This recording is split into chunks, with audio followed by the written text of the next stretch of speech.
What's up everybody, and welcome back to the channel. In today's video we are going to go over the brand new Tsar Bomba. This is the TB8209CF. This is a carbon fiber automatic skeleton watch. It's beautiful. Let's dive on in and take a closer look at it. So I ordered the watch on June 17th and I got it June 22nd. Don't worry about this right here. The packaging was totally fine. It's just where my address was, so I ripped that off. But inside here, we got the watch as well as the receipt. So let's look at it closer. So now as we unbox the watch, we've got the cover, we've got a 2-year international warranty card, instructions, and a cloth. But we've got the watch.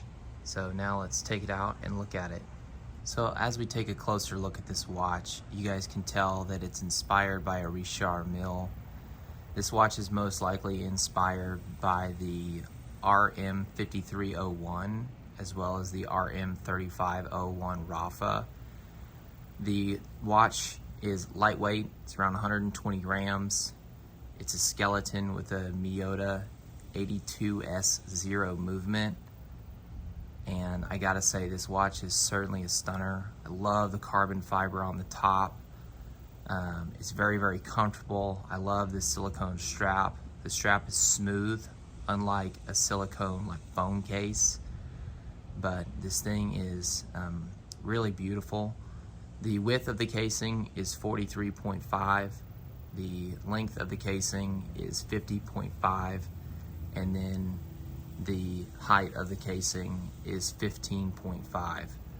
But this watch is beautiful, lightweight, automatic, and a skeleton. And for $500, I think that's an incredible deal compared to the Richard Mille being $400,000 to $1.2 to even $3 million on the secondhand market. So very exciting to review this watch. I think this company will take off, but now let's show you guys what it looks like on the wrist.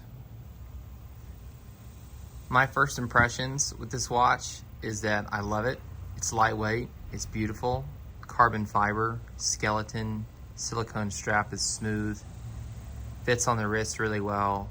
I'm a pretty big guy, I'm 6'3", 240 pounds, so the 43.5 doesn't look massive on me, but this is a great looking watch.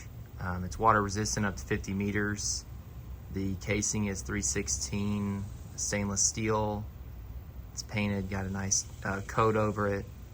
But I certainly think this is a good looking watch that's certainly bound to get a lot of compliments. The only problem with getting compliments is people are gonna ask what it is. And can you confidently say Tsar Bomba without people saying, oh, it's a fake Richard? So it's kind of one of the hardest things about having a really, really nice, high attention getting watch like this is you run into the problem of being asked that a lot, and a lot of the true watch people are gonna just call you out for having a fake Richard or anything. But you know, if that's not really your deal, if you're more focused on wearing a watch that you like, then you certainly aren't gonna have a problem with this. It's a great automatic skeleton carbon fiber watch for $500 compared to the real deal by Richard Mille being either impossible to get, you have to inherit $1 zillion, or you have to be a billionaire. So, really nice watch, and I'm certainly happy that I could probably be one of the first people to review this.